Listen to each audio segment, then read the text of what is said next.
À quelques mois de l'élection présidentielle de 2023, le ministre d'État, Lambert Noël Matin, annonce le renouvellement tant attendu du CGE. En effet, de nombreuses incertitudes planaient quant à l'organisation de l'élection présidentielle de 2023. Le ministre de l'Intérieur vient là, d'un coup de maître, de rassurer l'opinion publique et les acteurs politiques sur des questions épineuses telles que la révision de la liste électorale. Ce matin, ils ont été conviés pour nous échangeons sur la mise en place du Centre Gabonais des élections, qui est un organe important, fondamental dans l'organisation, dans la conduite des opérations électorales.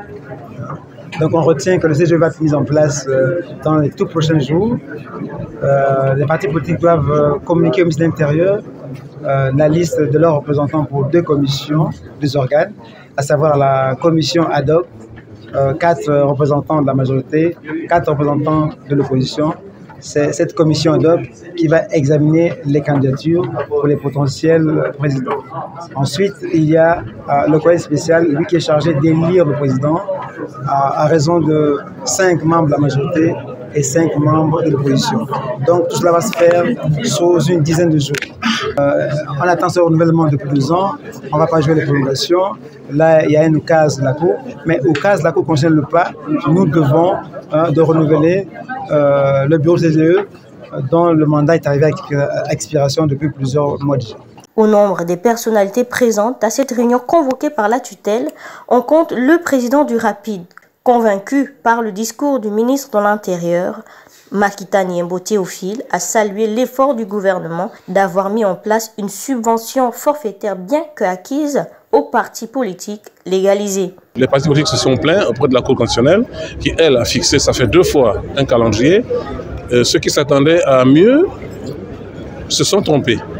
Le ministre de l'Intérieur m'a fait rappeler les décisions de la loi en disant que c'est nous qui avons saisi le ministère de la Cour constitutionnelle et la Cour a fixé un calendrier, un canevas dans lequel le ministre de l'Intérieur devait s'intégrer. Et c'est ce qu'il a fait. Non, moi je crois qu'il ne peut pas être plus clair que ça, le ministre de l'Intérieur. Les choses qu'il a dites sont claires, nettes et précises. Nous devons à nous maintenant de mettre au travail que les partis politiques, par groupement politique ou individuellement, s'organisent pour que les listes consensuelles soient données au ministre de l'Intérieur pour la mise en place des différentes commissions de travail. Le ministre de l'Intérieur nous a fait la surprise de nous annoncer les allocations forfaitaires. Nous nous contentons de ça. La plus belle femme du monde, c'est qu'elle a. Nous savons exactement qu'est-ce que le pays traverse aujourd'hui comme difficulté en matière financière. Nous savons que nous sommes à bord d'une conjoncture qui dit pas son nom. Si le ministère de l'Intérieur s'est battu pour avoir le minimum que nous aurons, je pense que la sagesse voudrait que nous nous contentons de ça. Et que l'on dise merci, parce que même si c'est un droit acquis, nous devions remercier les efforts consentis par le ministre de l'Intérieur, M. Lambert Noël Matin. L'Union pour la République, représentée par son premier vice-président, également présente à cette réunion de travail, a émis le souhait de voir le corpus juridique traduire la réalité de la représentativité actuelle, c'est-à-dire voir introduire dans la commission ad hoc les partis du centre. Le ministre d'État, ministre de l'Intérieur, a invité ce matin à une concertation les partis légalisés. Et cette réunion avait pour ordre du jour les modalités d'élection des membres du Centre Gabonais des élections.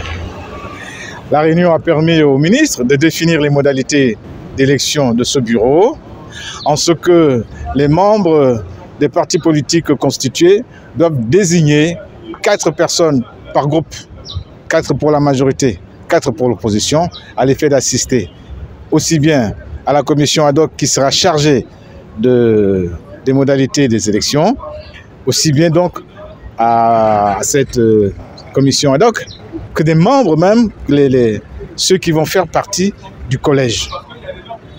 Donc c'était cela. Il faut ajouter que les participants en ont profité pour faire ressortir un certain nombre d'éléments, dont la question relative au financement des partis politiques. Le ministre de l'Intérieur a donné une réponse magistrale à cette question. Mais au-delà de tout cela, c'est posé un problème fondamental, c'est le problème de la représentativité. On se rend bien compte aujourd'hui que le corpus juridique ne correspond plus à la réalité sur le terrain. Le corpus juridique a consacré 2 grands acteurs politiques. D'une part, les acteurs de la majorité et d'autre part, les acteurs constitués au sein du bloc de l'opposition. Or, sur le terrain, il existe des acteurs des partis politiques du centre.